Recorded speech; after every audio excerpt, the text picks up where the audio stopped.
Chapter 1, A Normal Friday. The 5:47 alarm tore through the final comfortable haze of sleep, and cold reality replaced the fading dream. Radivoj sat up without reaching for the snooze button. In his experience, those extra minutes never really fixed anything. They only delayed the inevitable and made the problem sharper when it finally arrived. An old high school football injury throbbed once in his left knee as he swung his legs over the edge of the bed. The phone screen offered nothing worth seeing. Real news never arrived before 6 anyway. Morning routine ran like a well-practiced closing checklist. Every step followed the last in automatic order, no wasted motion, no unnecessary thought. 4 minutes of warm water in the shower gave way to a sudden blast of cold that snapped his senses awake. Clothes waited exactly where he had set them the night before on the chair, the same dark work pants and heavy-duty shirt he wore every single day. The fabric had long since learned not to complain about grease or dust. By 6:15 he had finished, just as the sky over Jersey, Ohio began bleeding from black into a bruised, pale gray. The house was already awake by the time he reached the kitchen, though it still felt quiet. His mother stood by the counter, coffee steamed in one hand while her other thumb scrolled through her phone. She looked up as he entered. Her eyes sharpened, tracking as he pulled a water bottle from the fridge and grabbed a granola bar from the cabinet. "You are not eating breakfast?" "I have a granola bar," he answered, holding it up like a small victory. The look she gave him said everything. She clearly did not consider the bar an actual meal, but she also knew arguing would cost more energy than it was worth. Without another word, she returned to her phone. In the living room, the television played at a volume so low that only the steady cadence of the morning news remained, the actual words dissolving into meaningless rhythm. His father. Slumped in the old recliner, the same chair he had claimed for 11 years while insisting it was not technically his. Radivoj gave the doorframe a double knock as he passed. 2 fingers lifted from the armrest in reply. The small gesture carried everything important between them, no heavy words, no awkward speeches. Some systems ran perfectly fine with very little data. Mila came down the stairs just as he reached for the door. She still wore her oversized pajamas, and her hair sat in a wild arrangement that looked both ambitious and completely unintentional. The girl moved with the slow, careful energy of someone technically awake but not yet fully committed to the idea of being a person. "You are leaving already?" Her voice came out thick with sleep. "Some of us have jobs," he answered, fingers already wrapping around the door handle. "Some of us have standards. Some of us have both. Working on it." She pointed a stern finger at him, the gesture somehow still authoritative despite her half-dreaming state. "Eat something real, Radivoj. That bar is nothing but sawdust and corn syrup. It has oats in it, that makes it a healthy food. And don't worry, I will eat during my break," he promised, fully aware he probably would not. "No, you won't," she countered, already turning back toward the kitchen, effectively ending the conversation. The screen door clicked shut behind him with a quiet finality that grounded him in the moment.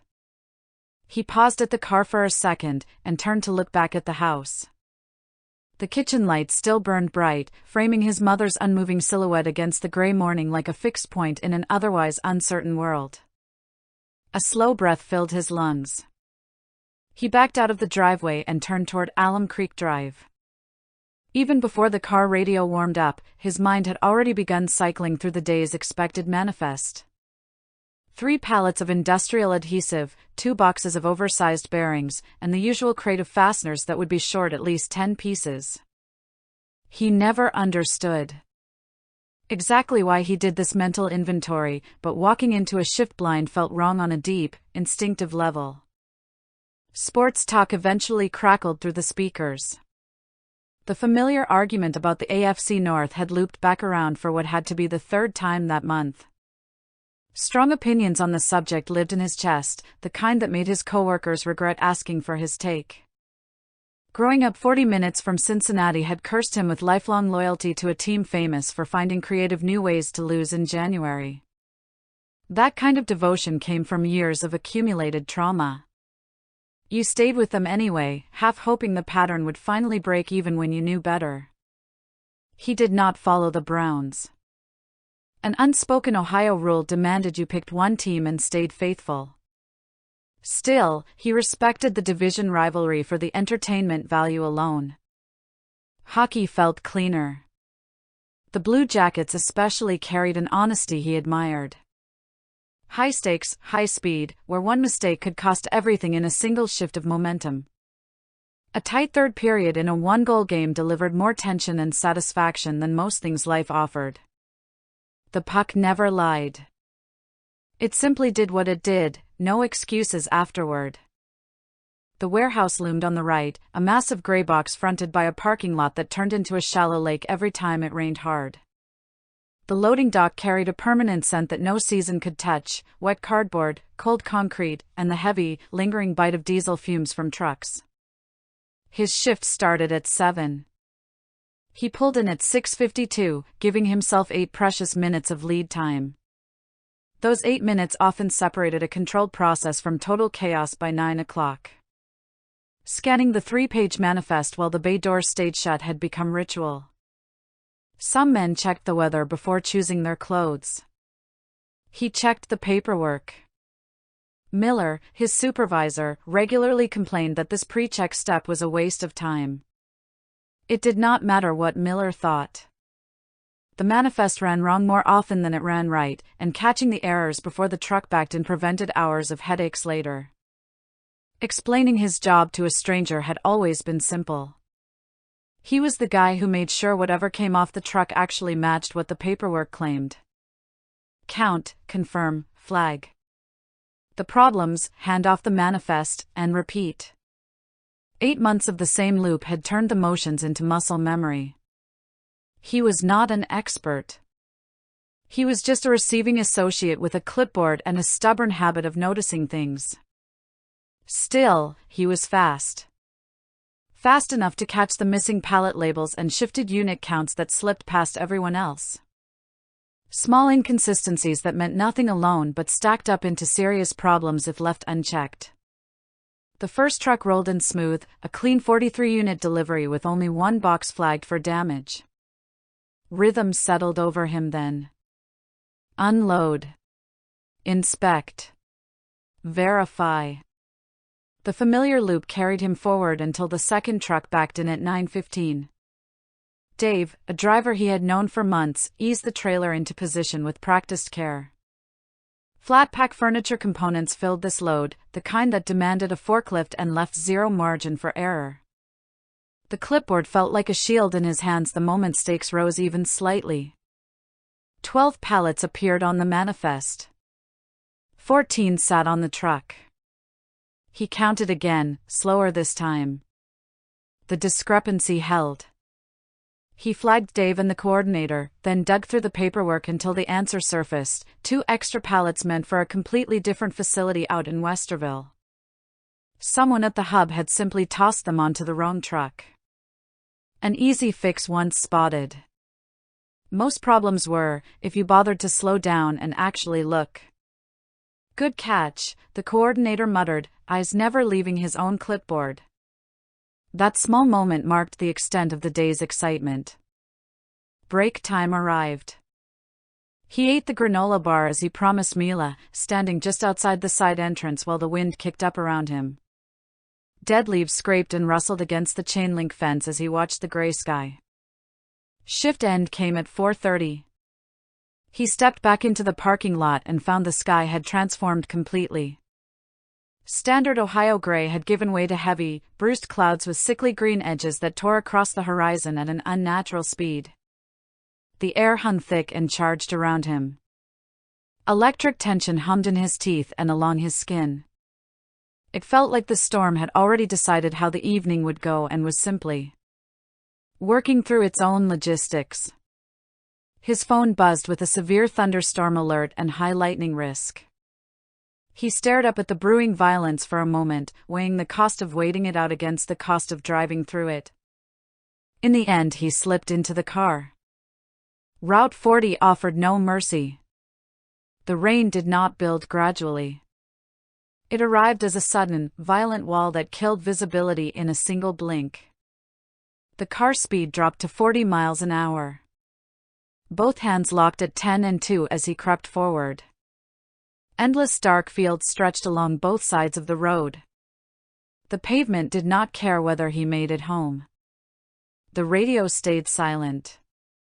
Only the rhythmic slap of the wipers and the steady sound of his own breathing filled the car. His breathing remained unnervingly calm despite the chaos outside the glass. This feeling was an old companion, the sense of being caught inside the machinery of something far larger than himself. He had carried it most of his life, mostly without complaint. Weather did not negotiate with quotas. Neither did anything else that truly mattered. Lightning hammered down to his left. The thunder cracked with immediate, physical force, slamming into his sternum before his ears fully registered the boom. His hands tightened on the wheel. A second strike landed on the right. The hair on his arms rose sharply, nothing to do with the cold. Okay, he thought. That one was too close.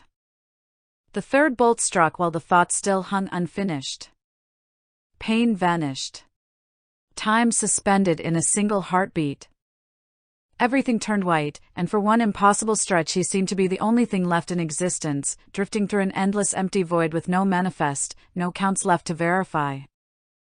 Opening his eyes brought a ceiling he did not recognize at all. The surface beneath him felt unyielding and cold. A thin, unfamiliar mattress offered some cushion, but the hard stone floor beneath it pressed through anyway. He lay perfectly still for a long moment and ran a quick mental inventory, alive, horizontal, no sharp pain he could isolate, no obvious breaks. Just a man who had slept far too long in a bed that was not his own, inside a building that carried a scent he had no name for. The ceiling above him looked alive. Dense, low-growing moss covered the stone surface, clinging tightly to ancient tool marks.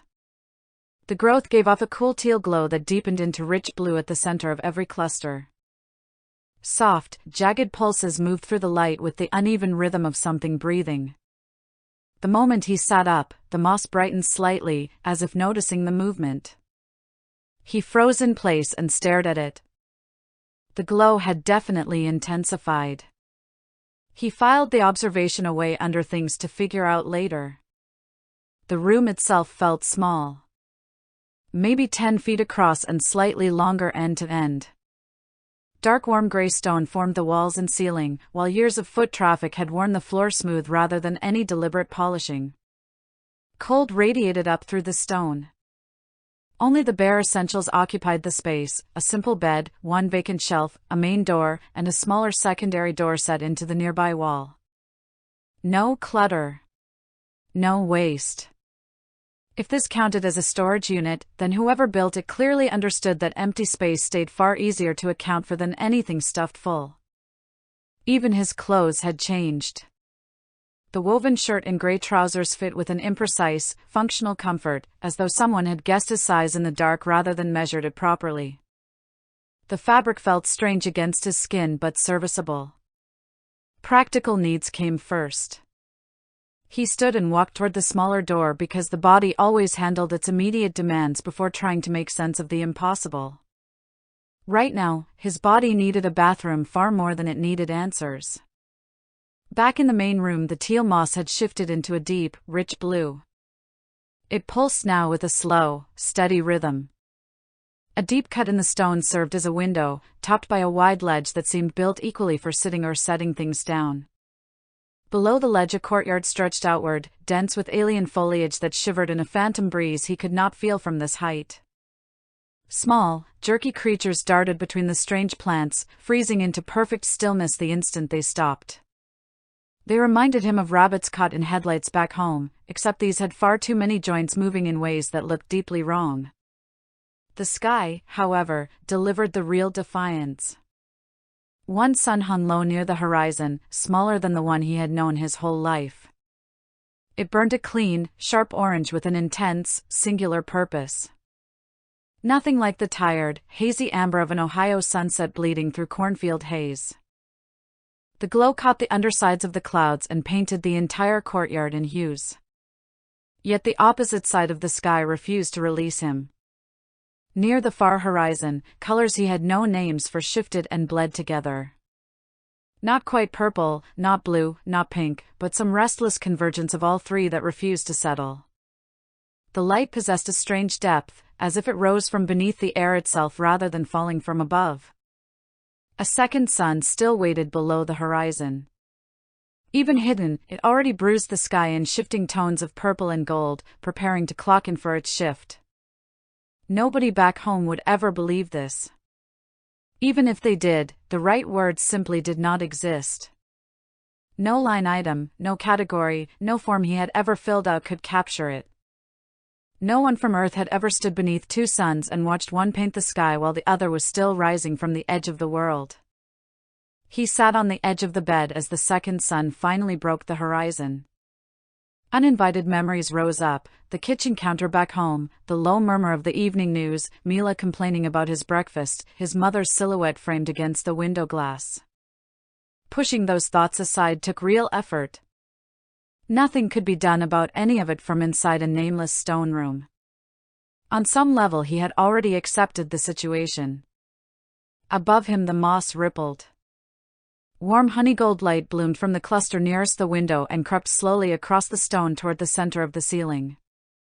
The glow held steady for a long, silent moment, shivering like a candle flame in a draft, before it gradually eased back into cool blue. Mystified, he refused to panic.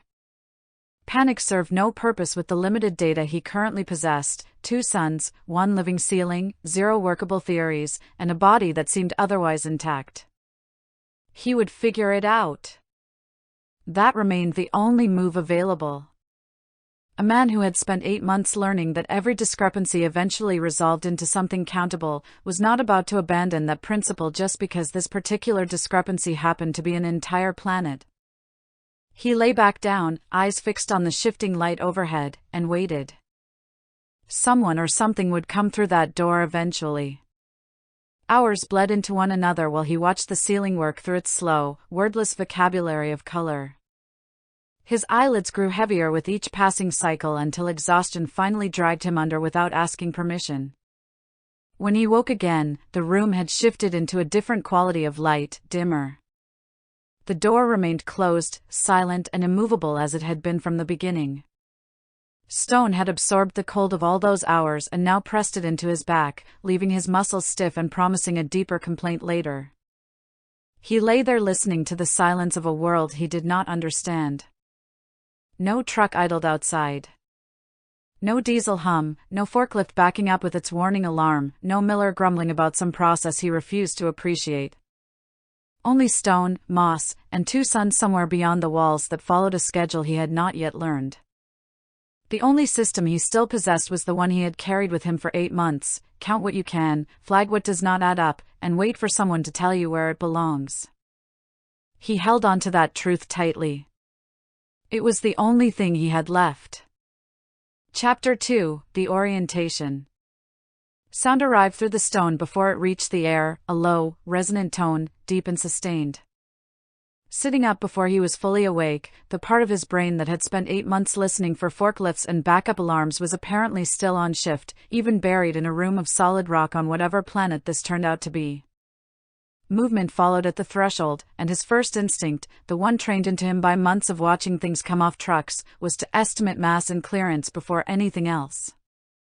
The figure filling the doorway was broadly humanoid in architecture: 2 arms, 2 legs, an upright spine, but every proportion past that basic frame argued against the build he'd spent 25 years assuming was just how a body worked.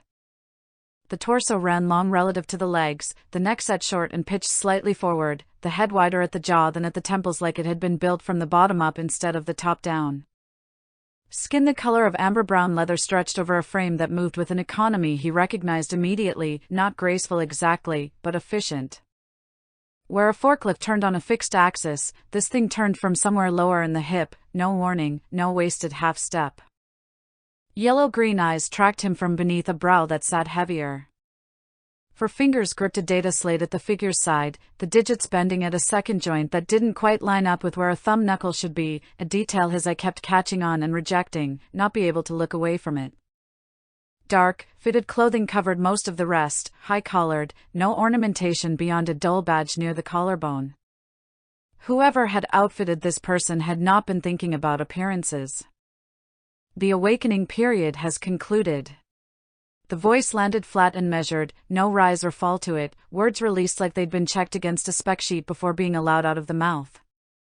It was nothing like Miller's voice, which always carried an undertone of complaint even when he was saying something neutral. This was a voice built for accuracy, not comfort. Silence stretched out after that, heavy and expectant. In a normal conversation back home, that would have been somebody's cue to fill it with small talk. Standing up, Radivoj smoothed his trousers, hands betraying a slight tremor he stifled by shoving them into the pockets of the gray fabric. "Where am I?" The question came out smaller than he intended, swallowed almost whole by the vast, silent volume of the chamber. "Saravesh," the figure replied, "Sector 4, Vora's estate." Information gathered got filed automatically, Saravesh, Vora's estate, Sector 4. None of it meant anything yet, but the way the words came out suggested he was supposed to already know them. "And you?" "The assessor." No name accompanied the title, only the rank. "You are to be processed according to Reach statute. Follow." Walking out into the corridor demanded a moment of mental recalibration. The halls were carved straight from living rock, walls smoothed into long, sweeping curves that seemed to hum faintly with the same teal light he'd watched pulse on his ceiling.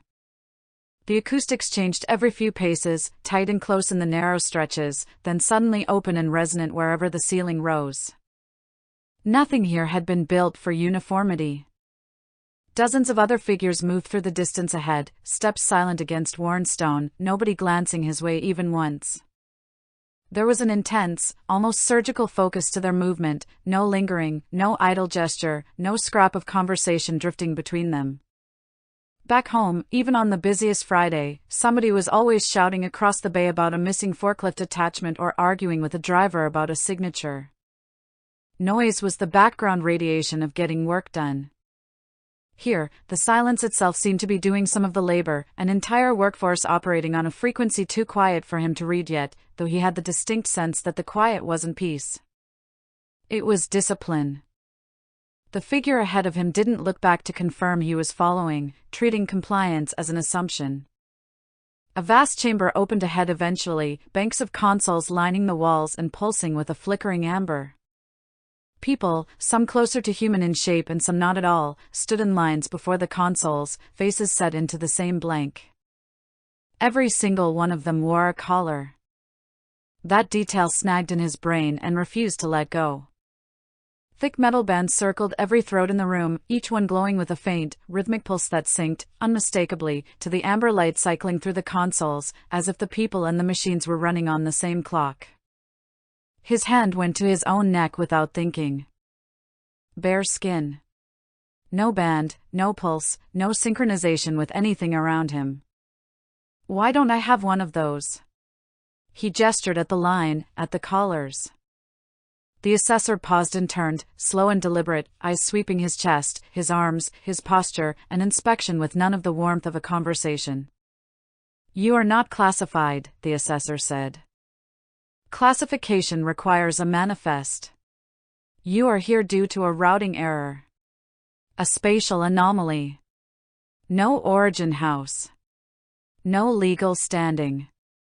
No debt. A routing error." The phrase sounded like paperwork language, the reduction of an entire human existence down to a footnote, something you'd write in red pen on a damaged invoice and forget about by lunch. So, what happens to mistakes? They are reviewed, filed.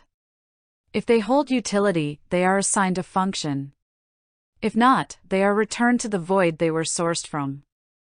Cold settled into that sentence and stayed there, total and unembellished. Memories surfaced of every mislabeled pallet that had ever crossed his dock back home, each one a minor headache, an hour of paperwork, a phone call to a warehouse 3 counties over to sort out whose fault it was. The scale here was different by orders of magnitude he didn't have a frame for yet. What's the review process? Immediate. Do not be slow. They reached a wide desk shaped from polished black stone, another figure seated behind it, this one with skin the color of dusk and eyes that shifted between gold and violet as they tracked his approach. Species, human, the assessor reported. Status, unregistered. Origin, anomaly. Symbols got tapped onto the console in a sequence too fast to follow, and a projection bloomed in the air between them, a slow-rotating map of stars and territories that meant nothing to him yet, zooming eventually into a cluster. Human. The clerk said it like they were tasting an unfamiliar word for the first time, testing the weight of it on their tongue. No record of this species in the reach. Prime or fringe? I don't know what that means. Gold flared brighter in the clerk's eyes, deepening toward something molten. You are ignorant of your own standing? I come from a place that doesn't have a reach. The SOL system, if you will. One sun with 8 planets orbiting around it.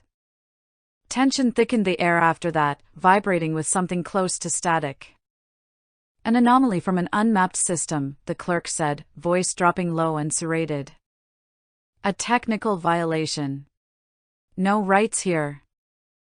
I have my own.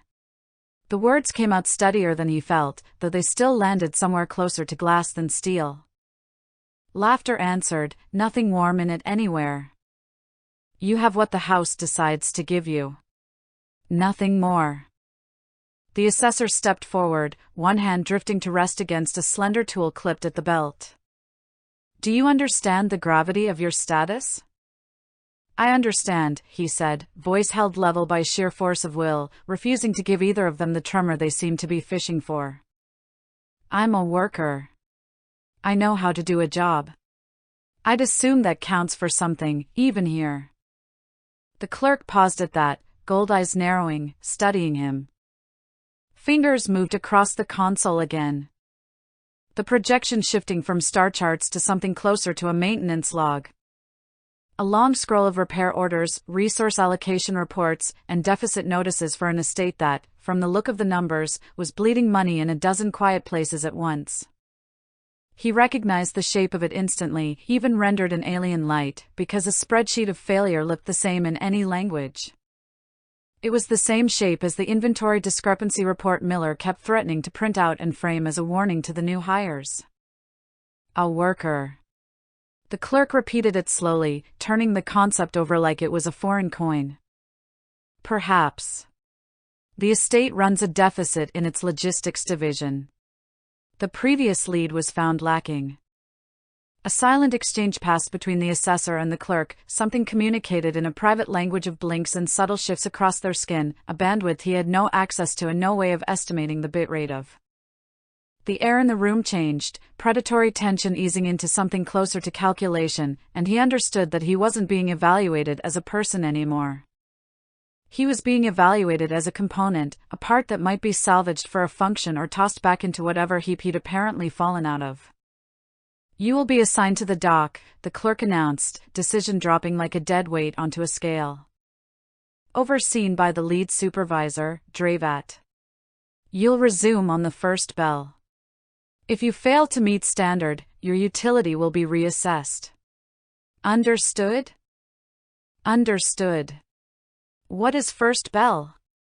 He inquired. 6th hour after the dark cycle ends. Dark cycle, first bell, 6th hour. None of made sense. The list of unknowns kept growing faster than he liked. You are unregistered, the assessor said, already turning toward the door. No collar. No protections under Reach statute. If you cause disruption, no house, no contract, no origin world bears any obligation on your behalf. At the threshold, the assessor paused once, looking back. Do not cause disruptions. Wasn't planning on it, he said, and meant it. The door sealed shut and he released a breath. He stayed in the chair a while longer, running the conversation back through his head. Rising from the chair, he scanned the room again. The reality of his situation, unregistered, uncollared, and entirely alone in a system that filed people under either function or void, began to settle into his bones. Something steady remained underneath all of it anyway. The warehouse of his old life had burned down to nothing in the space of a single lightning strike, but the manifest in his head hadn't gone with it. He was still the guy holding the clipboard, even if the clipboard itself was currently invisible and the cargo currently included his own life. Somewhere distant, a chime rang out low, resonant. Nothing like the aggressive electronic buzz of his alarm clock. It sounded instead like something the stone itself had decided to say, a building old enough to have developed opinions about the hours it kept. Turning towards the door, he understood the waiting had reached its natural end. Tomorrow meant finding the doc. Finding the supervisor whose name he'd only just learned and hadn't yet attached to a face. And discovering whether the basic logic of receiving an inventory, the only expertise he actually possessed, held up at all in a world where his legal status amounted to a clerical accident. Stepping out into the half-lit hush of the estate, he let the silence close in around him and started walking toward whatever first bell was going to turn out to mean. Chapter 3, First Day. Radovoj listened for his name, or rather for the designation sequence the translation gave him in place of one, and when it came through, he caught enough of it to follow along. Intake doc, intake verification. Glancing at Dravat felt like the natural move, the same instinct that made a person check with a coworker to confirm the assignment sheet matched what they'd actually expected to see posted. Dravat didn't look bothered either way. Come on. They went down to the dock level together, the air changing in stages as they descended. The scent of stone and cold gave way gradually to something warmer, organic, sweet, and faintly mineral at the same time.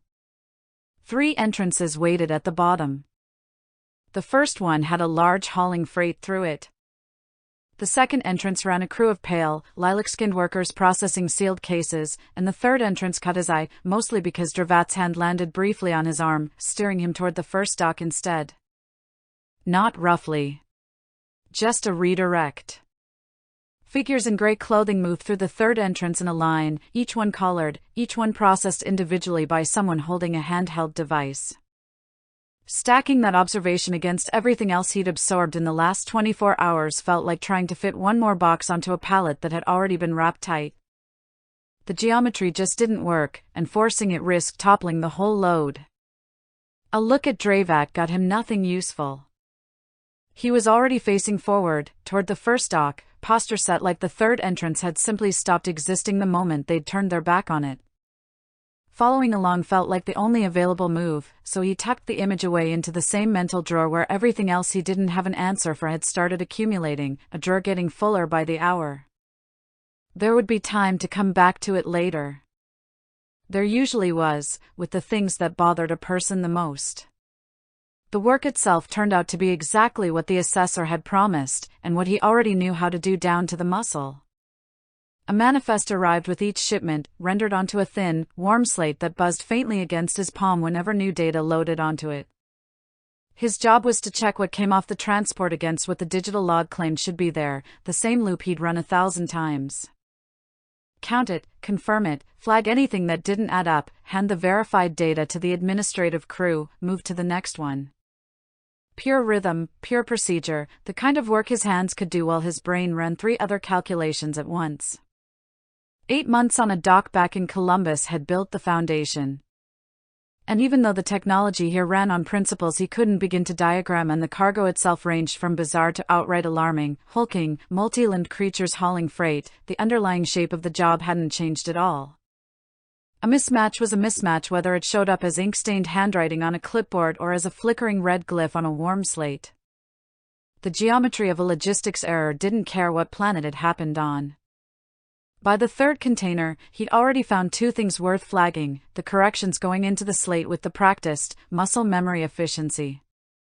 Dravat noticed the second catch and said nothing, but something in the set of the jaw shifted, the kind of small tell Radovoj had learned to read off Miller back home whenever a new hire turned out to be marginally less useless than expected.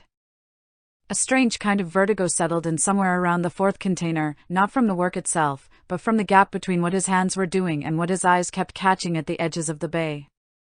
A man could get through a double shift back home thinking about nothing heavier than whether the Bengals would blow another fourth quarter lead, the worst case scenario being a damaged pallet and an angry phone call from a regional manager. Here, the worst case scenario apparently involved a void that swallowed routing errors whole.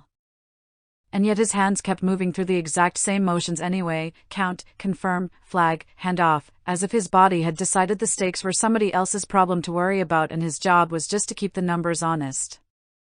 It felt less like comfort and more like a strange kind of armor, the loop doing the work of holding him together that his actual nerves probably should have been doing instead. Heat radiated off some of the containers as they passed, a dry, mineral warmth more like the residual temperature of something that had been smelted or fired before it ever got crated. He found himself cataloging it the way he'd differentiate between a pallet of fresh off-the-line auto parts and a pallet that had simply sat in a hot trailer all day.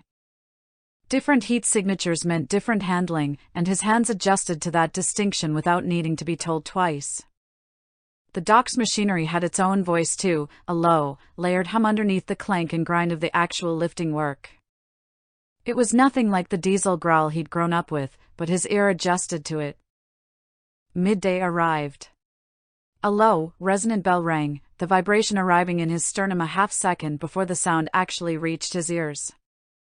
He followed Dravat up to the dining hall and took a tray, his movements already feeling a little less stiff, the geography of the place settling into his legs. 3 items sat on the tray. The liquid he recognized by now, not tea no matter how much it resembled one, bitter in a way his stomach seemed to appreciate more than his tongue ever did. The solid portion differed from the night before, darker and more fibrous, something between a root vegetable and a cut of meat. He cleared all of it without complaint because an empty stomach made for a sloppy second half of the day. Then there were the dark pieces. He'd been thinking about those since the previous night. Picking one up, he bit down and waited. 2 seconds of nothing. Then it hit. His eyes watered and his jaw flooded with sharp, immediate heat. It tasted like scorched earth and lightning, something that belonged less on a tray and more in a chemical safety binder. Eating another one anyway felt like the obvious next move. Dravat watched the entire process from across the table with a calm interest. "You keep eating those," Dravat said.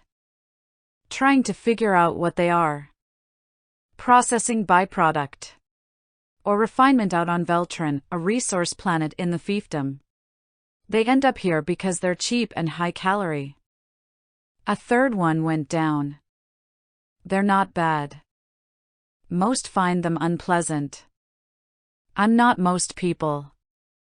Dravat held his gaze a beat longer than the conversation called for.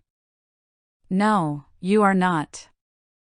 Taking that as a compliment felt like the better play, mostly because Dravat's tone never gave him enough information to settle the question either way, and a compliment made the food taste marginally better going down. Working his way through the rest of the tray, the old habit kicked in, one that surfaced in any new room he found himself, reading it. Who sat near who got noted automatically. Who kept their distance got noted too. The collared workers clustered by assignment, sticking to whoever they already knew from the floor. Everyone else spread out looser, less visibly tied to anybody nearby, a different gravity governing where they chose to sit. Working out the seating logic was still in progress, half a theory forming about rank correlating to table distance from the far wall, when the door across the room opened and the entire space shifted its attention. Without a single visible head turning. The change registered the same way when a supervisor stepped onto the dock floor before anybody announced it out loud, a change in the air pressure of the room. She came in alone. Tall, taller than most of the staff he'd seen so far. Her skin held a quality he hadn't come across yet, pale gold under the dock lights, with a faint pattern moving just beneath the surface depending on the angle.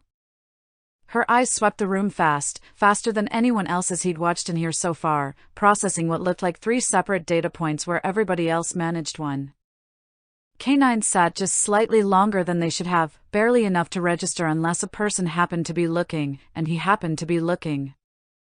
The clothes told him more than the eyes did, and clothes were a language he'd actually been trained to read, even if the training had come from a completely different context. Everyone else in the service wing wore the same dark, practical fabric, cut for work and nothing else. Her fabric carried a slight sheen to it, something woven rather than spun, dyed a deep blue-black that shifted faintly with the light whenever she moved, the kind of textile that probably had a name and a price tag he wasn't equipped to estimate. The collar of the garment sat higher than standard issue, finished in a darker trim, and the mark stitched into it wasn't stamped the flat, mass-produced way everyone else's was. It had been embroidered, raised slightly off, the kind of detail that, back home, would have told him instantly this wasn't a rental uniform off a rack, this was something tailored, something somebody had paid for specifically. Whatever she wasn't service tier, and every line of her bearing confirmed it before she'd said a single word. She said something brief to a figure stationed near the door, then let her gaze drift slowly across the room, methodical, unhurried, the visual equivalent of someone walking a floor and checking inventory without bothering to pick anything up. It dawned on him about 2 seconds later that her gaze had stopped on him specifically. Looking away first wasn't something that happened. Not on purpose exactly, it simply hadn't occurred to him that he should. He was new. People looked at the new guy.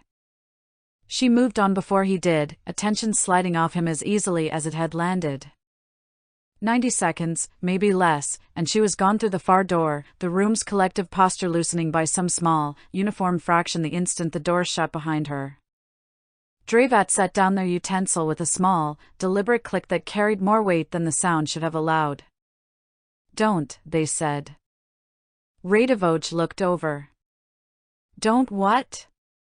"Whatever you are thinking." "I was thinking she has some kind of position in this building I don't understand yet." Dravat studied him for a second, weighing whether that answer was the actual truth or simply the version of it he'd chosen to say out loud. Anyone wearing that quality of mark, at that tier, be careful. Being noticed by someone at that level usually means you've done something significant enough to reach them. Good or bad? Either, Dravat said. Both require you to have already been significant. A pause, deliberate. You have been here one day. I know. Good, Dravat said. Keep knowing that. Going back to the tray felt like the safer move, the last of the dark pieces disappearing as the heat arrived on whatever internal delay this particular food ran on. His mind drifted, briefly and against his own better judgment, back to the third dock entrance, the line of collared figures, the steady, unhurried rhythm of a device scanning bodies. The thoughts went back into the same drawer where he'd filed it the first time. Alongside the embroidered mark and the gaze that had landed on him for no reason he could yet identify, alongside the dark cycle and the first bell and every other unit of measurement this place ran on that he hadn't learned the conversion for. The tray, at least, was finished. Then he went back to work. Chapter 4, Slave Intake. Following Dravat through the third entrance happened without any indication of what waited on the other side.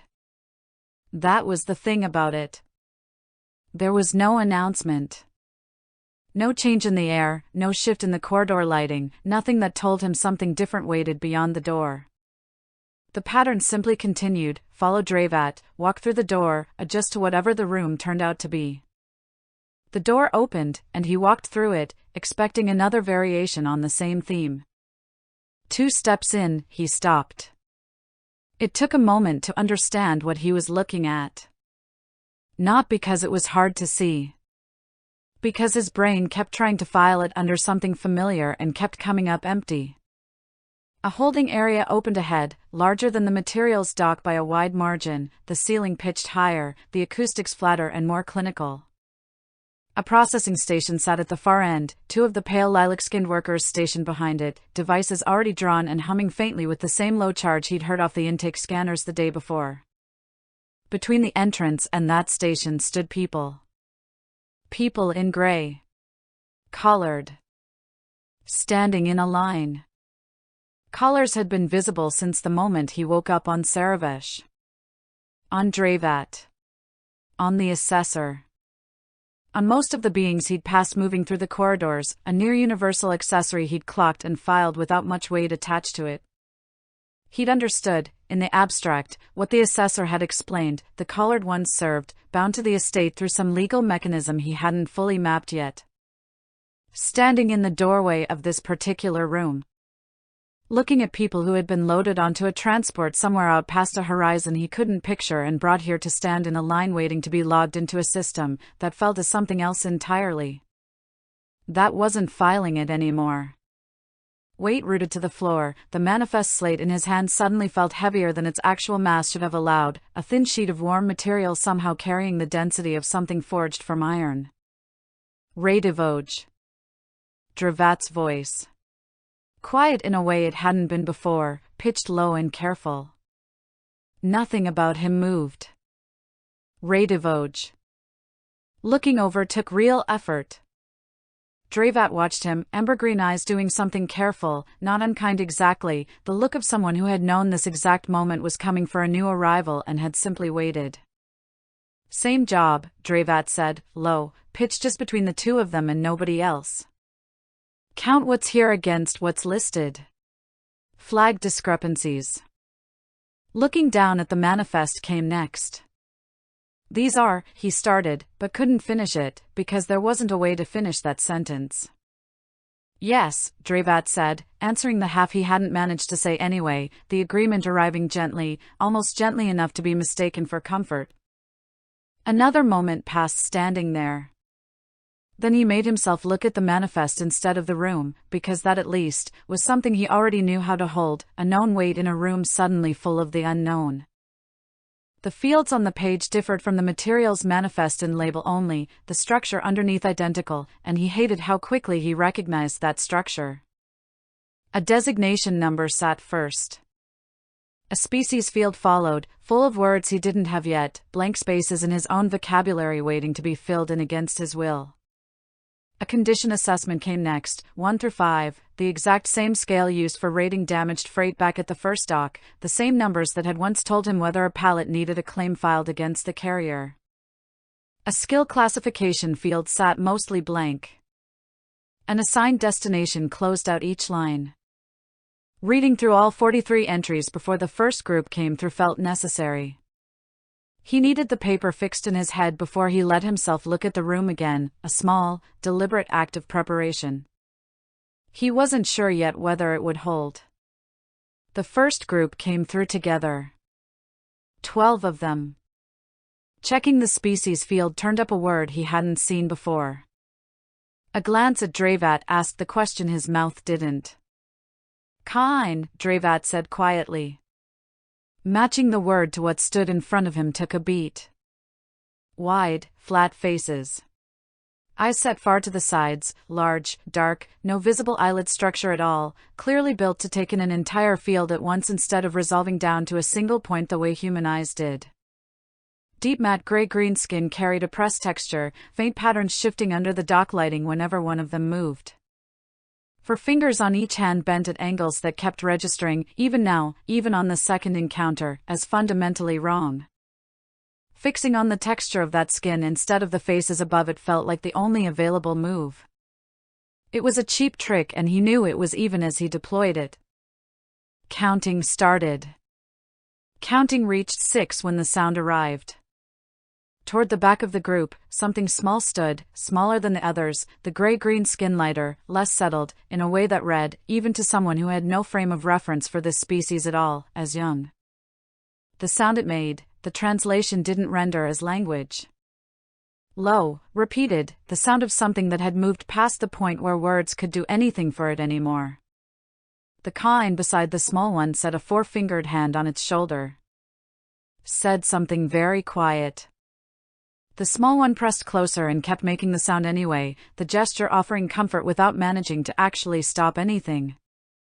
Standing there, watching this happen, counting continued, because it was the only verb he currently had access to that felt like it belonged to him. 7. 8. 9. The line kept moving regardless. The processing station kept scanning each designation marker, making a notation, advancing to the next, the rhythm of it indifferent and unbroken. Understanding settled in, distant and cold, that the machinery of this didn't pause for what was happening 8 feet to its left. 12. Confirmed. Writing the number down took longer than anything should ever take. Looking at what he'd written, the number sat there, correct. The notation, formatted exactly the way it was supposed to be. He had done the job correctly, by every standard that mattered to whoever had originally built this system, and that correctness sat in front of him like an indictment rather than an accomplishment. He didn't move for a second. Radivoj, Dravat said. Looking up happened on reflex. Next group.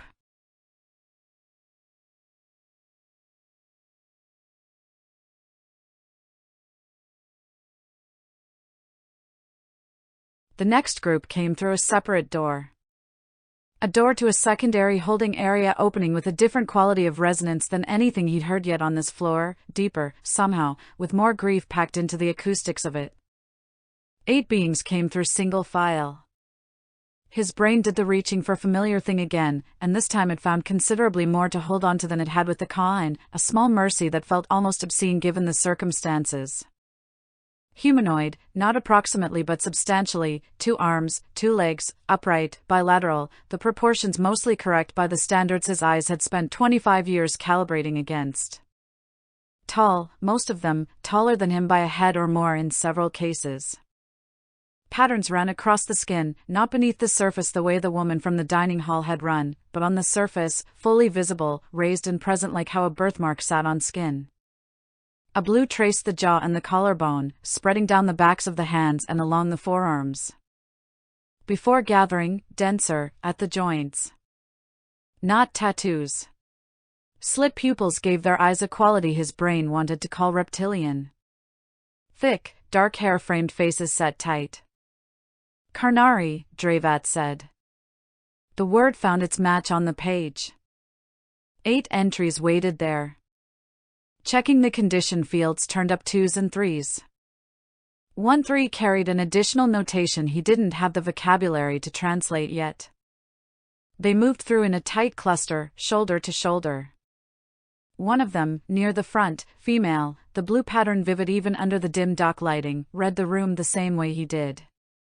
She looked at him longer, a focused assessment that felt entirely different from being looked at by the woman in the dining hall the day before.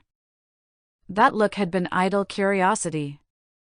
This one was a person doing the exact same triage he was doing, just from the opposite side of a line neither of them had drawn. She looked away first anyway. Not a flinch. A choice. Made entirely on her own terms. And somehow, he understood that the choice mattered to her more than the look itself ever had, that the ability to decide when to stop looking was its own small, fierce act of ownership over a moment that had stripped her of nearly everything else. Counting resumed. Counting reached 6 when a sound came from somewhere in the middle of the group, low, quiet, controlled in a way the Ka'in child's sound hadn't been. His head turned slightly without the rest of him turning at all. 2 of them stood older, the blue patterns on both faded toward gray-blue in a way that might have been age and might have been something else entirely. A man and a woman.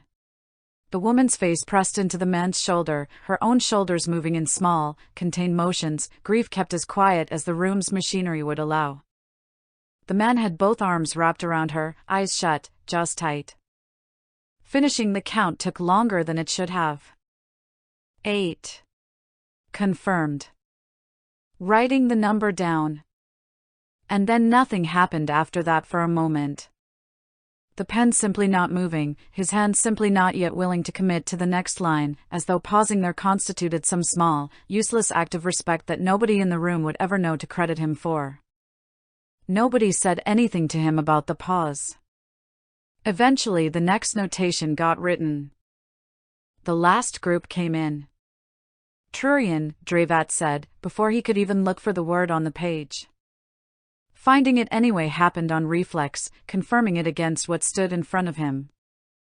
The outward jointing limbs, built low and wide like something designed to keep its center of gravity close to the ground no matter what, the wide horizontal mouth set below two small, dark eyes.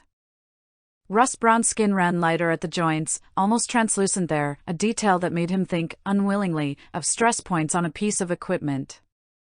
19 of them stood waiting. A first count ran through the group. Counted again. The manifest said 18. Dravat, he said, quietly. The room carried a quality that made volume itself feel like a kind of violence, every raised decibel a small additional violation layered on top of everything already happening. Dravat came over, looked at the count, looked at the manifest. Count again, Dravat said. A third count happened. 19. Dravat got a look that needed no further words attached to it. Hold the group, Dravat said to the processing station. Count variance.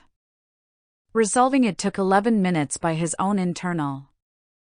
2 separate acquisition orders, the same transport, 1 entry filed under a different shipment number back at the point of origin. An administrative error. The exact kind he'd untangled 100 times over with normal cargo. Except here the cargo stood and waited and breathed while he worked it out, each minute of his careful, competent administrative correction stretching out across 19 people who had no say in how long it took. One of them, toward the middle, was crying. Not loudly. He almost missed it entirely. The wide mouth pressed shut, the 2 dark eyes wet, the sound nearly nothing at all, grief being conducted as quietly as a body could manage it. Just the physical fact of it, visible only to someone who happened to be looking, which he was, because looking, apparently, was the one thing he hadn't figured out how to stop doing. The 2 Trurians standing on either side didn't look at the one crying. Didn't move away either. They simply stood close, both of them.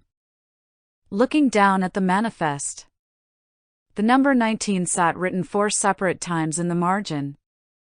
Like proof he could point to later, evidence that he had, at the very least, gotten this one specific thing right, even if nothing else about the morning would ever qualify as right by any definition he'd grown up with. A thought surfaced, standing there, about something half noticed earlier in the morning. 3 of the Kine entries had carried skill classifications, visual survey, wide-range inventory, perimeter awareness. Their destination field read estate storage and sorting. That made sense on its face. Eyes built for taking in a whole field at once, put to work watching over one, a clean match between capability and assignment, the kind of fit that would have made a staffing coordinator back home feel genuinely good about a placement. 1 entry hadn't matched. 1 Kine, skill field reading cartographic memory, regional navigation, spatial modeling. Destination, estate kitchen rotation. Reading it 3 times on the way and hadn't settled anything.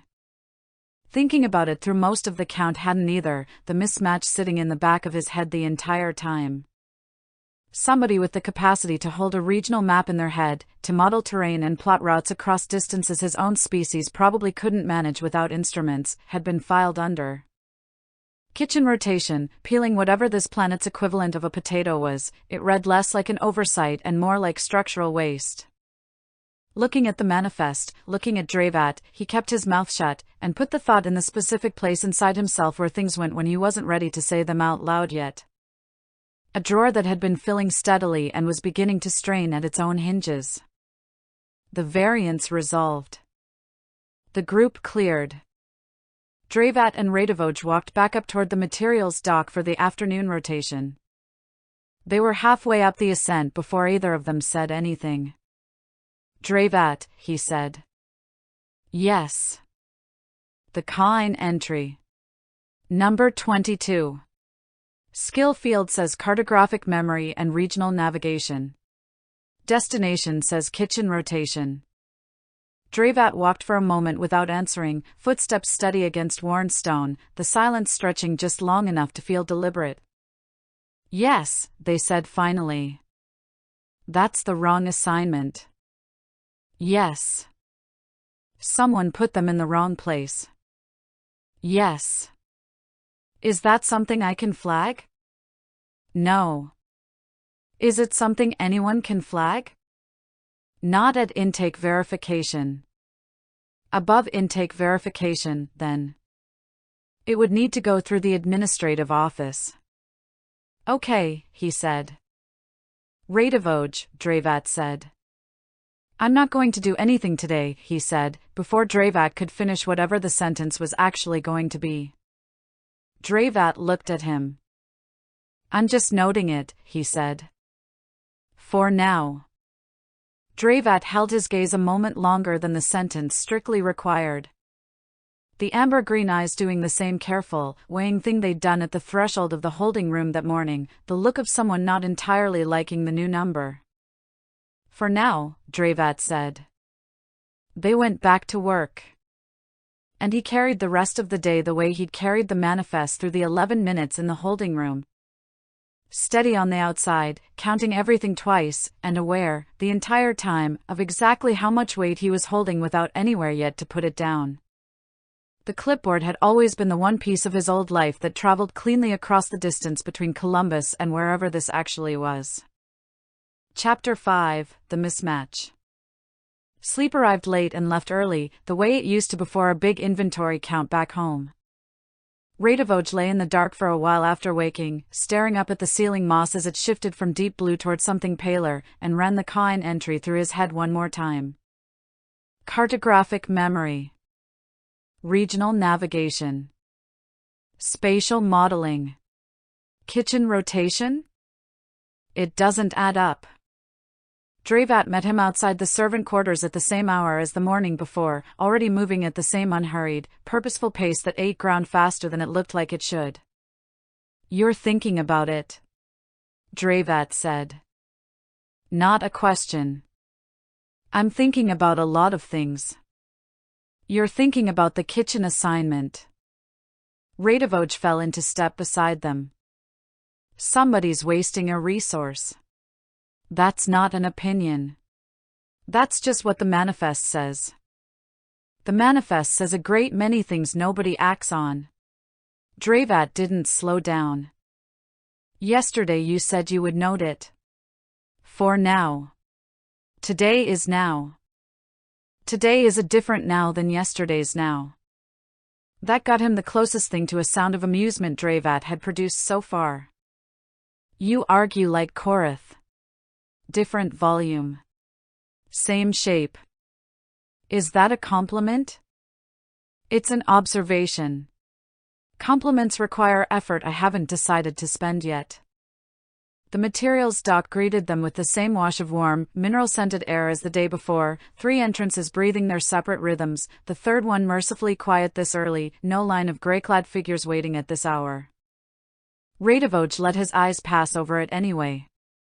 Korath ran the morning assignments the same flat way as always, designation sequences instead of names, intake verification for him again, materials this time, no second mention of the third entrance at all. The first 3 transports ran clean, simple counts against simple manifests, the kind of morning that would have bored him senseless back in Columbus. He'd settled into a rhythm with the slate by now. The warm buzz of new data arriving against his palm becoming as familiar as the vibration of a scanner gun used to be, and the work itself had stopped requiring the kind of concentration that left no room for anything else. His hands did the counting. The rest of him kept circling the same kitchen rotation entry. The 4th transport was the one that put Farisai in front of him for the first time. A clipped, efficient stride brought her down the ramp ahead of the cargo itself. Irritation telegraphed before she'd said a single word, green skin a shade darker than Dravat's usual range, yellow eyes already narrowed on the manifest slate in her own hand like it had personally wronged her sometime in the last 5 minutes. Taller than him, 2 canines jutting up past her upper lip giving her whole expression an edge that probably worked in her favor during disputes, whether she meant it to or not. A badge sat at her collar, new enough that the stitching around it still looked slightly stiff, not yet broken in the way the rest of her uniform had been. This consignment routes through Dock 2, she said, no greeting first, no preamble, the words arriving like a memo somebody had already decided was final. Radivoj checked his slate. Checked it again, mostly out of habit, because a number that looked wrong on the first read sometimes looked right on the second, and it was worth the half second it cost to be sure. Manifest, says Doc 1. Same as the last 3. The manifest is wrong. Manifests are wrong sometimes, he agreed. That's why I check them against what's actually here instead of just trusting the paper. I don't need a lecture on verification procedure from someone who arrived 2 days ago. Wasn't lecturing. Just explaining why I'm not moving the consignment based on you telling me the manifest's wrong, when the manifest is what I'm supposed to be checking things against. He held the slate out, angling it so she could see the routing field herself, no challenge in the gesture, just data, offered the same way he'd have offered it to anybody. If Doc 2 is correct, somebody upstream needs to fix this before the next transport runs the same error. Something flickered across her face, something between insult and recalculation, like she'd expected him to fold the second she pushed back and was now stuck figuring out what came after the fold didn't happen. You don't know how things work here. I know how manifests work. That part travels. That's not the same thing. Her voice had dropped, sharper now, more personal. I earned my position correcting people who thought paperwork mattered more than the chain of command. Do you understand what it cost me to stand here and have someone hand me a slate and tell me what the slate says, like I haven't read it myself 1,000 times? Radovoj held still for a second. No, he said, honestly. I don't. But I'm not telling you the chain of command doesn't matter. I'm telling you this specific piece of paper says Doc 1, and until somebody with the authority to change that piece of paper changes it, I've got to treat Doc 1 as correct. That's not a chain of command problem. That's just what verification means. It means whatever the person above you decides it means. Then have the person above you tell me that. I'll move it to Doc 2 the second somebody with the authority to override the manifest tells me to. Until then, I'm doing my job, which is checking the cargo against the paper, not against what feels right in the moment. The two of them stood there for a beat too long, the cargo behind her idling in its restraints, some kind of low, churning patience radiating off whatever creature was hauling it. Farisai's jaw worked once, the upward canines catching Doc Light at an angle that made them look, briefly, almost decorative rather than threatening. Dravat, she said, without turning her head, tell your new hire that Doc routing isn't his call. Dravat, who had been standing close enough to hear the entire exchange without once stepping in, didn't move from where they leaned against a support strut. He's not making the call. He's reading the paper that makes the call for him. If the paper's wrong, that's an administrative problem, not a Doc problem. That's not helpful. She turned to him. It wasn't meant to help you specifically, Dravat said, not unkindly. It was meant to be correct. Farisai's eyes cut back to Radovoj, and for a second something almost like genuine curiosity broke through the irritation, quickly buried again under a fresh layer of professional offense. Fine. Hold the consignment. I'll get the routing corrected. This delays my entire afternoon schedule, you understand that. I understand the manifest's wrong and somebody needs to fix it before it's wrong again tomorrow, he said. I'm not trying to make your afternoon worse. I'm trying to make sure this doesn't happen again next week. No answer came to that, just a turn on her heel and a walk toward the administrative corridor with the same clipped stride she'd arrived on. Dravat watched her go, then looked at Radovoj with something that might have been the equivalent of a raised eyebrow, if Dravat's face had been built for that kind of gesture. She'll remember this. Good. Means next time the routing's right the first time. That's not what remember means, in this context. Radovoj logged the hold on his slate, the warm material buzzing once under his palm to confirm the entry. I figured she meant it the other way. I'm choosing to hear the version where she remembers I was right. You can choose to hear it however you'd like, Dravat said. The estate will still file it the way it actually happened. The rest of the morning passed without incident, 3 more transports running clean. Radovoj used the lull to pull up the previous day's logged variants, the kitchen rotation entry sitting exactly where he'd left it. The formal variance report format Dravat had shown him on day one came up next on the slate, the standard template every discrepancy got logged into before it moved up the chain, and he started filling in fields. Designation number. Skill classification, copied verbatim off the original intake entry. Assigned destination, copied the same way. Then the variance field itself, the part of the form that asked, what didn't match. Phrasing it took longer than the actual writing did. Skill classification indicates specialized capability inconsistent with assigned destination. Recommend review for reassignment to function matching documented skill set. Submitted per standard intake variance protocol. No accusation in it. No opinion about the system. This was the move. Not going over anyone's head, not making a speech to Dravat about waste and dignity and all the things crowding the back of his throat that he had the good sense not to say out loud yet.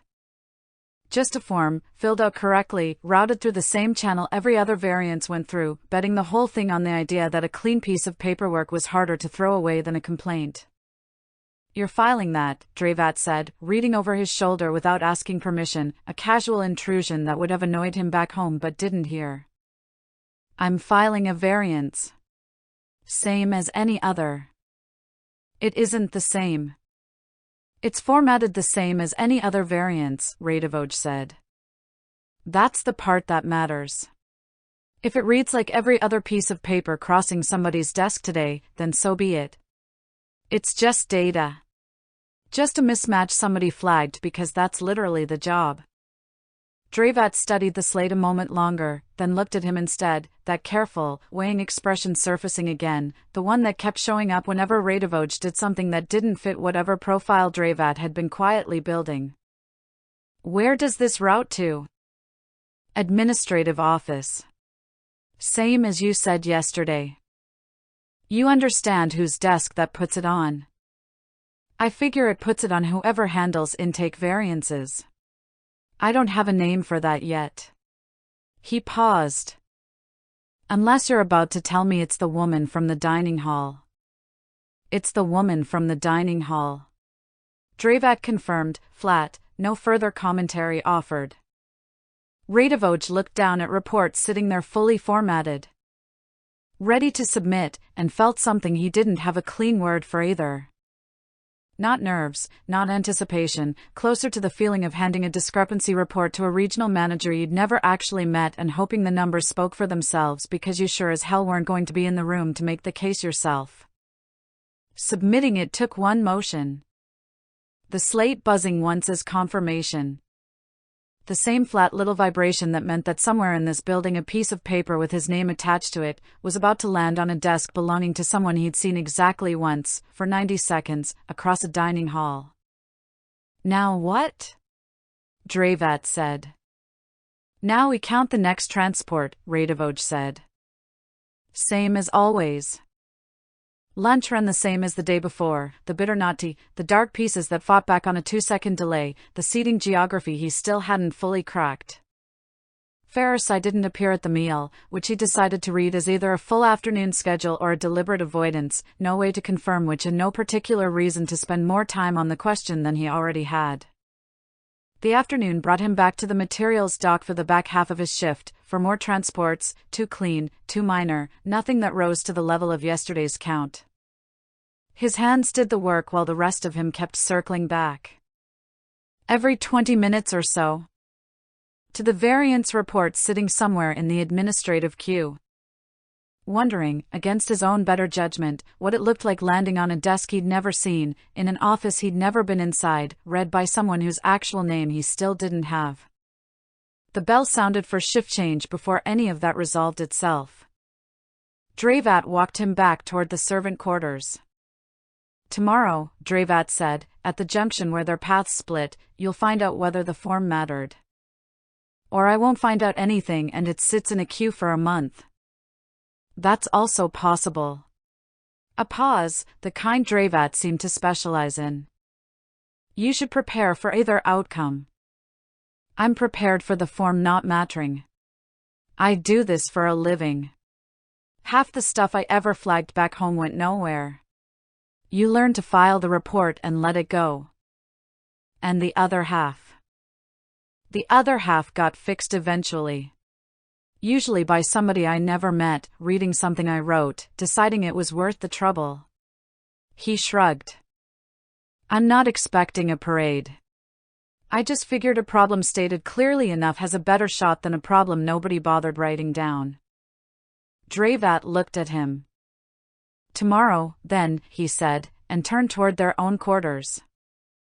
Lyra found the variance report in the third stack of the evening, sandwiched between a routine fuel allocation adjustment and a complaint from House Dressavox liaison about a shipment delay nobody upstream had bothered explaining yet.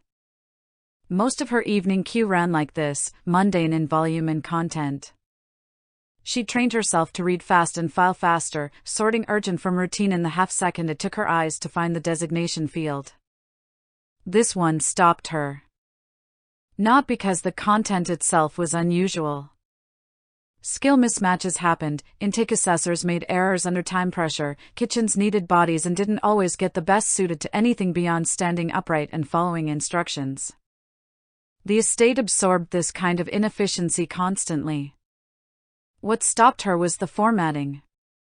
Clean. Procedurally correct in every field, no editorializing anywhere in the variance description, no appeal to sentiment, nothing that read like a servant overstepping a station.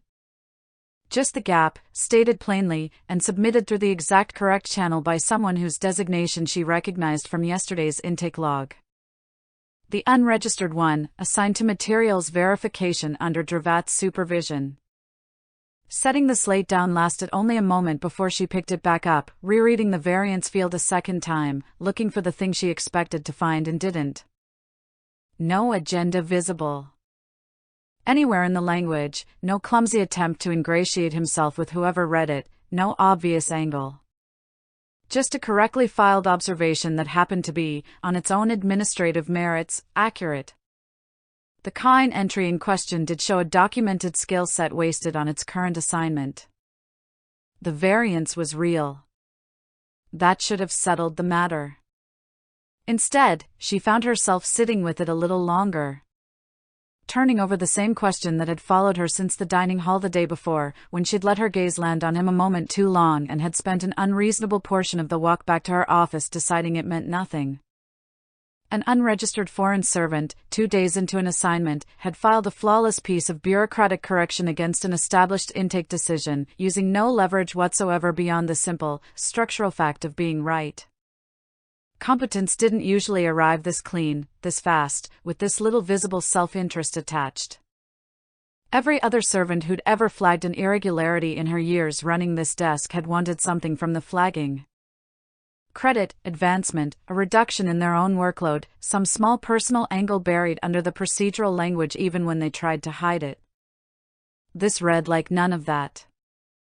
A faint warmth crossed her collarbone as she set the thought down, the pattern beneath her skin shifting before she'd consciously decided to feel anything at all. She caught it in the polished surface of her desk lamp and stilled it deliberately, the way she'd trained herself to since she was 17 and learning, for the first time, that her own skin would betray her on a schedule she didn't control. Approval went through next, the reassignment recommendation forwarded to the appropriate queue, and she noted the designation number in her own private record, the one she kept separate from the official files. The pattern wasn't visible yet. She was certain, though, watching her own hand finish the notation with more care than the task strictly required, that there was one, and that whatever it turned out to be, she intended to be the one who found it before anyone else upstream did. Outside her window, the second sun's violet light had begun its slow climb up from the horizon, claiming the sky 1 degree at a time, the same patient, unhurried encroachment it managed every single evening without exception. The file closed, and her hand reached for the next one in the stack, the Dressavox complaint still waiting, unresolved, exactly where it had been an hour ago. Chapter 6, Good Catch. The reassignment notice came through on his slate before Dravat had even finished the morning roll call, a short, flat confirmation buried in the routine queue between 2 other items that meant nothing to him. Designation transferred. Function updated to match documented skill classification. No name attached to the approval, no commentary, nothing that told him who on the other end of that decision had actually read his variance report and decided it was worth acting on. It went through, he said, mostly to himself. Dravat glanced over. What went through? The Kine reassignment. Kitchen rotations getting corrected. Something in Dravat's posture shifted. That's fast. Is it? For an administrative variance with no urgency flag attached, filed by an unregistered servant 2 days into his assignment? Yes. That's fast. Dravat resumed walking toward the materials dock without further comment. A small, stupid satisfaction on his face. Someone had read the form. He had no way of confirming that the Kine in question would ever know who'd flagged it, and after turning the thought over once, he decided that it didn't actually matter whether they did. 3 transports ran clean before midday, simple counts against simple manifests. The dock had a sound to it by now that he could read, a low-layered hum of machinery and footsteps and the occasional groan of something massive shifting weight. The 4th transport was the one that put a crack straight through the middle of an otherwise ordinary Wednesday. It started small, as most discrepancies usually do, a single line on the manifest that didn't match a single crate on the dock. 26 units of refined or listed, 24 physically present. A 2-unit variance, nothing dramatic. Except the manifest carried a second authorization layer he hadn't seen attached to a materials shipment before. A routing code that, when traced back through the slate's reference index, led to House Dressovac rather than the Vora's estate's own internal logistics. A consignment moving through on behalf of another house entirely, using Vora's estate's dock as a waypoint. Dravat, he said, holding the slate out. This one's not ours. It's routing through for Dressovac.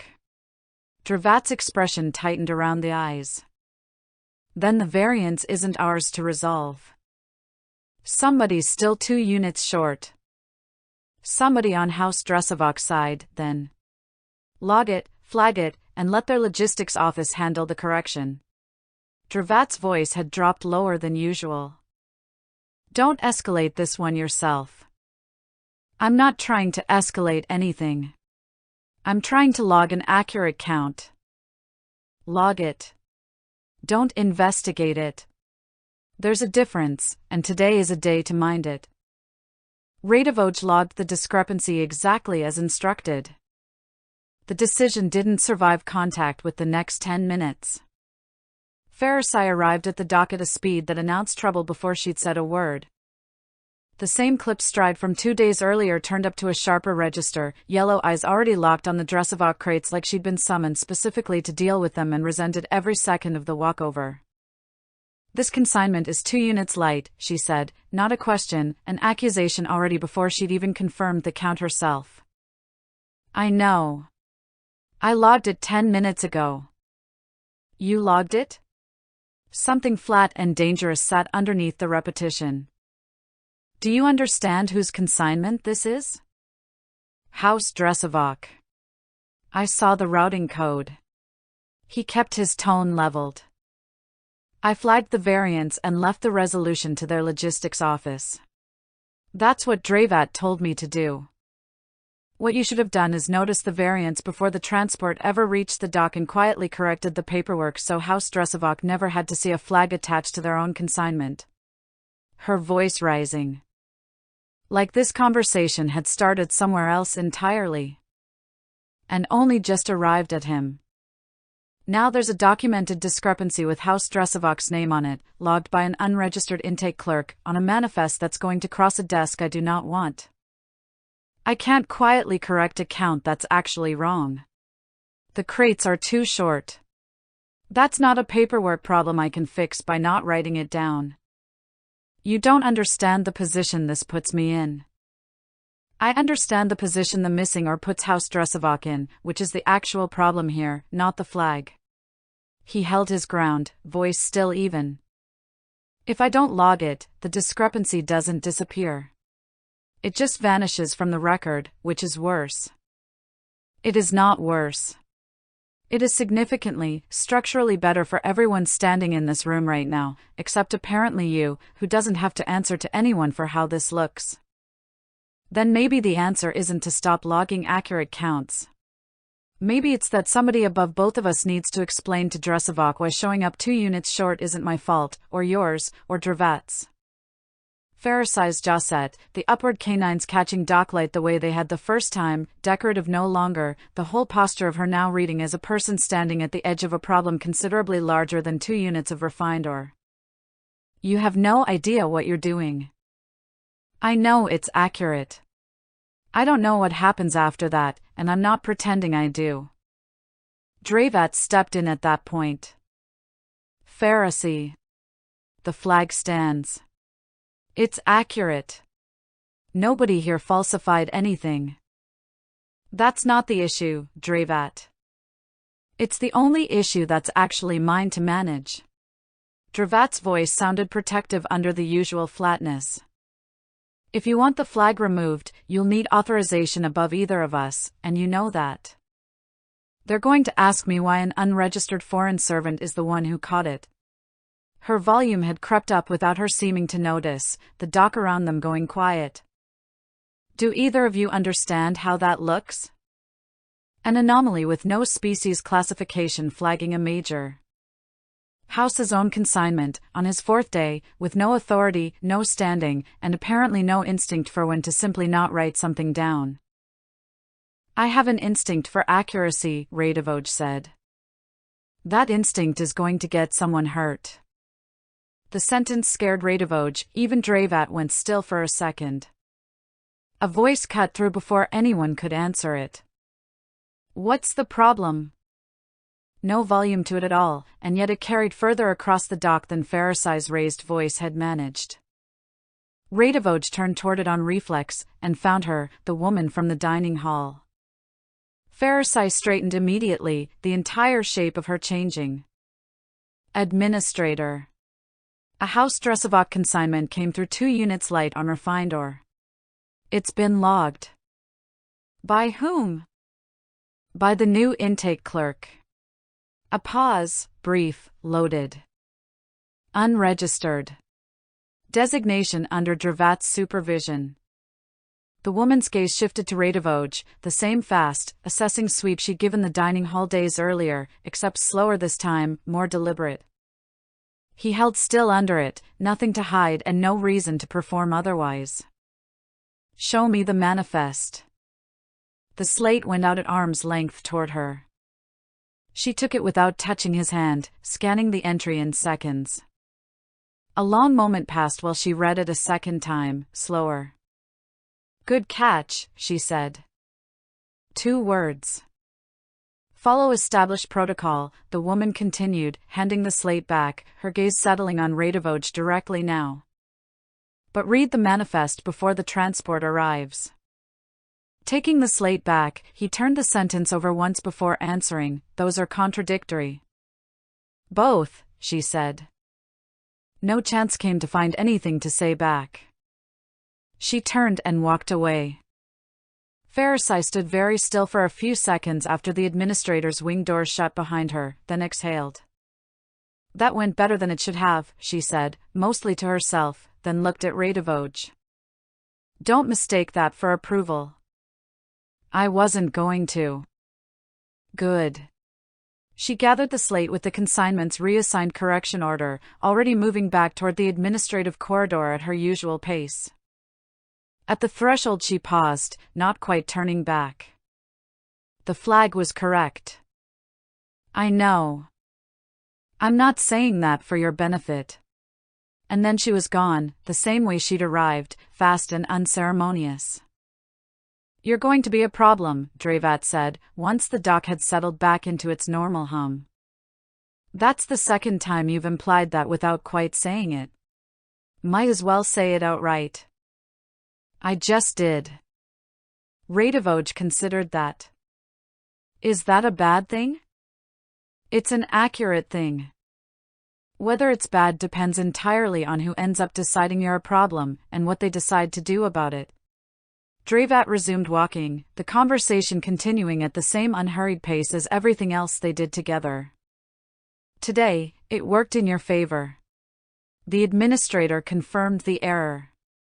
Pharisee backed off. The consignment moves forward with House Dressovac answering for its own count. And tomorrow? Tomorrow is a different now than yesterday's now, Dravat said. They walked the rest of the way toward the next assignment without further comment. The two words that ended the standoff, good catch. Still no name for her. Lyra walked the length of the administrative corridor at her usual pace, the encounter already receding into the procedural file where it belonged, except it wasn't, and the knowing irritated her more than the encounter itself had. Pharisee had been wrong about the situation. The flag had been correct. House Dressovac's logistics office would handle their own shortfall, as they should, and the only unusual element in the entire exchange had been the source of the original catch. An unregistered foreign servant who had, for the second time, produced a flawless piece of administrative accuracy. Those are contradictory, he'd said, and he hadn't been wrong. Protocol said flag every discrepancy. Protocol also said avoid friction with major houses wherever it could be avoided without compromising the estate's own standing. Both instructions were technically true, technically official, and impossible to satisfy at the same time in a case exactly like this one, and instead of picking a side or asking her to resolve the contradiction for him, he'd simply named it. Out loud. To her face. That kind of observation, from anyone else in this building, would have read as a challenge to her authority. But from him it came across a little different. A faint warmth moved across her collarbone again, the second time in 3 days, and this time she didn't catch it fast enough in any reflective surface to gauge how visible it had gotten before she brought it back under control. She stopped walking for a moment in the empty corridor, one hand resting briefly against the cool stone wall, and made herself breathe.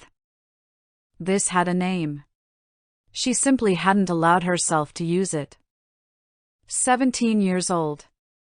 She had been, the first time a senior administrator pulled her aside after a house function and explained that the pattern at her collarbone had been visible to half the room for the better part of an hour, betraying an opinion about a guest she'd worked very hard not to have an opinion about at all.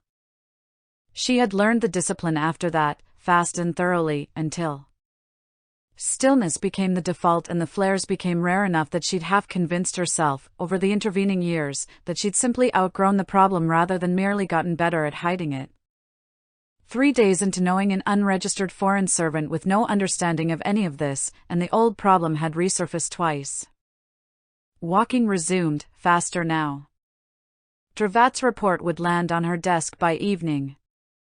She expects some flat, careful note about the dock incident, framed to protect a man Dravat had clearly decided was worth it.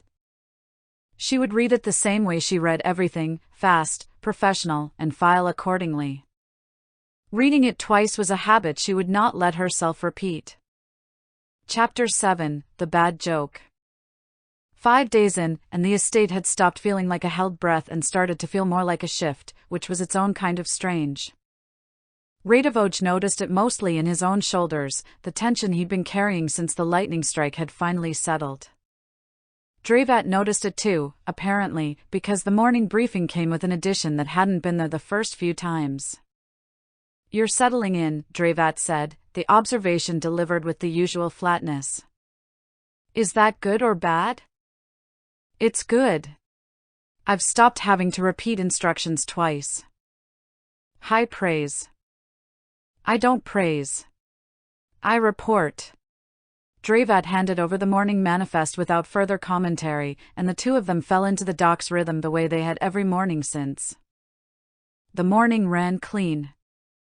Radovoj let his mind wander a little more than usual during the lulls, mostly because the alternative was circling back to the same handful of unresolved questions that had been accumulating since day one. The third dock entrance, the administrator whose name he still didn't have, the particular quality of silence that ran through every corridor in this building like something load-bearing. Thoughts of home surfaced more than he expected, given how busy the days kept turning out to be. Not in the sharp, grief-shaped way the first night had hit him, but in smaller, stranger increments. The Browns were probably playing somebody this week. Mila was probably still giving their mother a hard time about something. None of it reached him here in any form he could check against. A man could go a long time without noticing how much of his old life had been built on small, automatic confirmations. A phone buzzing with a score update. A coworker complaining about the same commute he complained about. The radio running the same 5 sports arguments in a loop reliable enough to set a clock by. None of that existed here, and the absence didn't announce itself the way a real loss would have. It just sat quietly in the background of every otherwise ordinary moment, easy to ignore right up until a lull in the work gave it room to surface. Midday brought the bell. The same low resonant tone he'd started to feel arrive in his chest a half-second before his ears caught it. And he followed Dravat up to the dining hall with the kind of familiarity that would have alarmed him, probably, if he'd had the spare attention to notice it. The tray held its usual 3 items, the bitter nati, the unplaceable solid portion, the dark pieces that fought back on their 2-second delay. He'd graduated, by now, to eating the dark pieces first, getting the heat out of the way early instead of saving it for last, a small procedural adjustment that Dravat had watched him make on day 4 without comment. Conversation around the long table ran low and constant, a hum he was learning to read for content. Today's hum carried something close to normal, whatever normal meant days into a life that had stopped making sense somewhere around the 3rd hour. Dravat sat across from him, and it was somewhere in the middle of that silence that Radivoj decided to open his mouth and say something stupid. You ever hear the one about the warehouse guy who counted his own funeral? Dravat looked up. What? It's a joke. Back home. He realized, a half-second too late, that explaining a joke before telling it had never once improved a joke in the history of jokes, and pressed forward anyway because retreat felt worse. Guy spends his whole life counting things at the warehouse. Dies. Shows up at the gates, whatever you want to call them. St. Peter's got the big manifest open, going through the guy's life, deciding where he goes. Guy leans over, looks at the manifest upside down, and says, "You're off by 1. Recount the volunteering hours from 2019. Silence. Dravat set down their utensil. I don't understand the structure of that statement. It's the personality. He can't stop being himself even at the end. Even getting judged for the rest of eternity, he's still doing quality control on the paperwork. Why would a person continue performing a function after their function has ended? That's the joke. It's funny because it's absurd. He's dead. The job's over. He's still doing the job. Dravat considered this with the same careful, weighing expression as usual. That is not absurd. That is consistent. It's funny because it's consistent past the point where consistency makes sense. I understand the words. I do not understand why the words are humor. A few seats down, the conversation had quieted enough that the exchange had picked up an audience. Radivoj felt the weight of it without needing to check, the same instinct that used to tell him when Miller had wandered close enough to overhear a complaint. Her arrival didn't register until she'd already taken the seat at the head of the table, close enough to have heard at least the last half of his explanation, the pale gold pattern at her collarbone steady and even under the dining hall's flat light. No one announced her. The table simply adjusted around her presence. Conversations that had been running at a comfortable volume a moment earlier dropped, not to silence, but to something more careful. What did I miss? She said, the question directed at the table in general, though her eyes had already settled on Radivoj specifically, the same fast, assessing attention from the dock days earlier. A joke, Dravat said, before Radivoj could decide whether answering was wise. He attempted one. The structure remains unclear. Explain it, she said, to Radivoj. Running through it again happened slower this time, his eyes on her face for any of the signs he'd have read off a coworker back home, the twitch at the corner of a mouth, the held breath before a laugh, anything. Nothing surfaced. She listened with the same total, unblinking focus she seemed to bring to everything. "I don't understand why you thought it was funny," she said, once he'd finished, the words arriving with no edge to them at all, the tone of someone requesting clarification on a malfunctioning piece of equipment. "Explain to me why you thought that was funny." "It's just funny. I don't know if I can explain past the explanation I already gave." "Try." Taking the request seriously seemed like the right move, mostly because something about her insistence made clear that a flippant answer wasn't going to satisfy whatever she was actually asking. "I guess it's funny because everybody who's ever worked a job like that recognizes the guy. You spend long enough doing one specific thing, and the thing starts doing you back. You stop being a person who counts boxes and start being, on some level, the counting. The joke just takes that to its logical end. Dead, judged, eternity on the line, and the guy is still worried about a volunteering hours discrepancy from 3 years ago. It's funny because it's true. Or it's true enough that laughing at it is easier than thinking about how true it actually is." Something in her expression held very still during that answer, and for a fraction of a second, brief enough that he might have invented it entirely, the corner of her mouth moved. "You almost smiled," he said. "I did not." "You did. Right there. I watched it happen." "You are mistaken." "I'm really not. I've got 8 months of reading customer faces when they're about to argue about a return policy." That was the beginning of a smile. "You caught it and shut it down, but it started." There was no smile to catch, she said, and the flatness in her voice had gone slightly more rigid than before. "I do not find the premise of your statement humorous. I find it structurally confusing and emotionally unresolved. Humor requires a satisfying resolution. Your statement provides only an unsettling continuity. That's a pretty thorough breakdown for something you supposedly didn't find funny." "I am capable of analyzing a failed attempt at humor without finding the attempt itself amusing."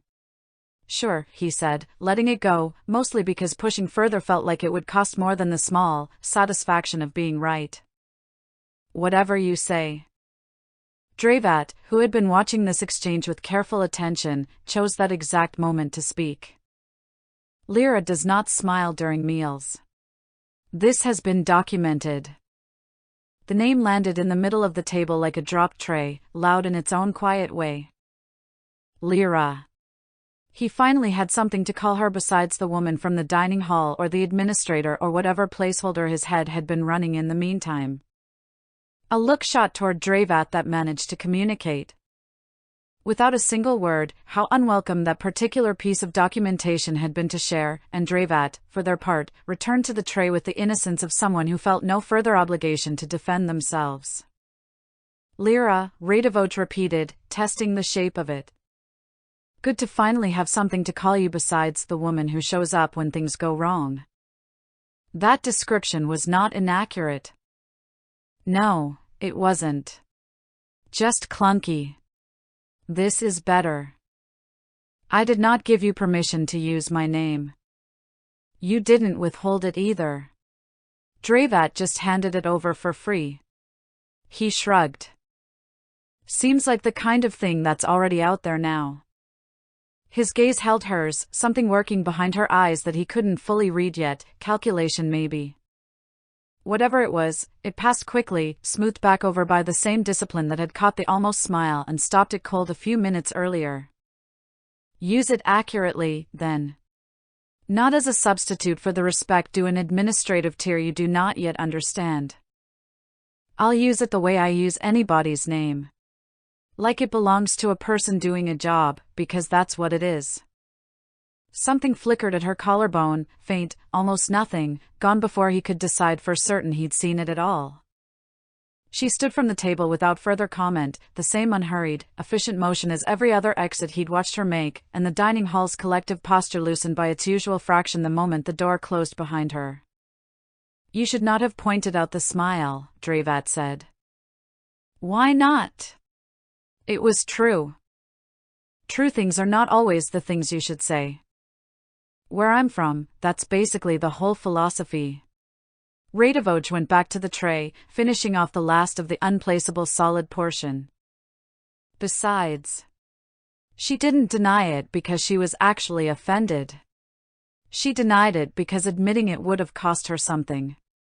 That's different from being wrong. You read that much from that moment. I read people for a living. Different people, same instinct. Dravat studied him for a moment. You should be more careful. Careful of what? Of being right about her in ways she has not agreed to be readable. Radivoj didn't have an answer for it, not yet, and decided that the absence of a clean answer wasn't the same thing as a reason to stop paying attention. That evening, alone in his room, Radivoj found himself running the exchange back. It wasn't the joke. The joke had landed exactly as badly as he should have expected, days into a culture he didn't understand, in a language that wasn't his, mediated through some translation system he still hadn't worked out the actual rules of. The joke wasn't the thing. It was everything underneath the joke. The fact that she'd sat down to begin with, close enough to be drawn into a conversation she had every reason to ignore. The fact that she'd asked him to explain it twice instead of letting it die after the first failed attempt. The fact that something in her face had moved, for less than a second, in a direction her voice immediately worked to deny. Lyra didn't smile during meals. This had been documented. Watching the last of the orange sun's light bleed out of the sky and the stranger violet take its place, the thought settled in that documentation had a way of being wrong exactly once, right before it stopped being accurate at all. Tomorrow would come regardless of what he made of tonight. It always did. Lyra sat alone in her quarters long after the dining hall had emptied, the joke replaying itself against her will in the same methodical loop she usually reserved for genuine administrative problems. A man dies. Continues counting. Finds the discrepancy that matters least, and corrects it anyway, because correcting it is the only version of himself he knows how to be. It was not funny. She remained entirely certain of that. What unsettled her was how close she had come to finding it funny anyway, the laugh sitting somewhere just beneath the surface of her control for the length of one full breath before she'd managed to smother it. She'd smothered worse impulses than that over the years. Larger and more dangerous ones, and yet this particular one had taken more effort than it should have, the kind of effort she usually reserved for provocation rather than an absurd story about an afterlife audit. Naming her had happened too, directly, immediately, with no hesitation and no particular reverence attached to the syllables, as though Lyra were simply a fact about her rather than a privilege he'd been granted. Every other servant in this estate who eventually earned the right to address her by name did so carefully. He had used it the way he used everything, plainly, the moment it became available to him. Dravat's casual disclosure sat with her as something that wasn't quite irritation. The name had been hers to give. Dravat had given it away instead, over a meal, in front of a table full of witnesses, and the strangest part of the entire evening was how little it had actually cost her once it happened. The sky had not fallen. Nothing about the estate's structure had shifted because an unregistered foreign servant now had a word to call her by instead of a description. That should have been the end of it. Instead, she found herself turning the whole exchange over one more time before sleep.